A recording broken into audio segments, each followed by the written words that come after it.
Police race to the scene just moments after a car crashes into a security barrier outside the Houses of Parliament.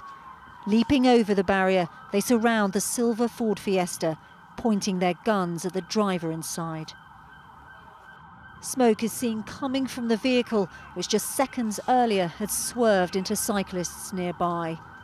The man is then taken out of the car and arrested on suspicion of terrorism offences. 5 News producer Lauren Clark was crossing the road outside Parliament when she heard the car coming. I heard a crash behind me of just metal. I heard a noise of metal and people yelling, "Hey, what's happening? What are you doing?"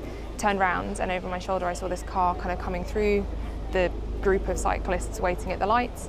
The car then sped up, went over the central reservation and went straight into what I think is an anti-terrorism barrier, a goods entrance right by Westminster, full speed, just smacked into the barrier. Caught on a BBC camera, here you can see the car making its way around Parliament Square. It then turns back onto the wrong side of the road before ploughing into cyclists waiting at the lights. It then appears to accelerate before hitting the barriers just as a police officer jumps out of the way.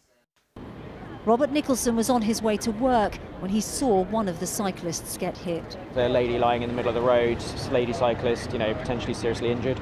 Luckily, because there was a London ambulance right behind the car driver, and there was paramedics on the scene within 10 seconds. 2 of the injured cyclists were taken to a nearby hospital. 1 man was later released. A woman is still being treated for serious but non-life-threatening injuries. Many of those who witnessed what happened are in shock.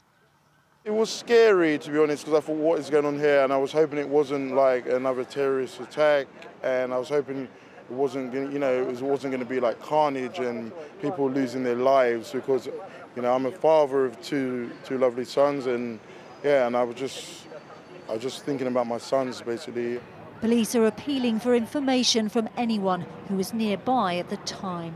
This is just one of many police cordons now in place around Westminster. Right now, the whole area is still in lockdown, and counter-terror officers are now leading the investigation into what happened here. Police say the priority now is to establish a motive. At this early stage of the investigation, no other suspects at the scene have been identified or reported to police. There is no intelligence at this time of further danger to Londoners or the rest of the UK connected to this incident. As forensic teams gather evidence, investigators will want to know who was behind this and exactly why it was carried out. Layla Hayes, 5 News.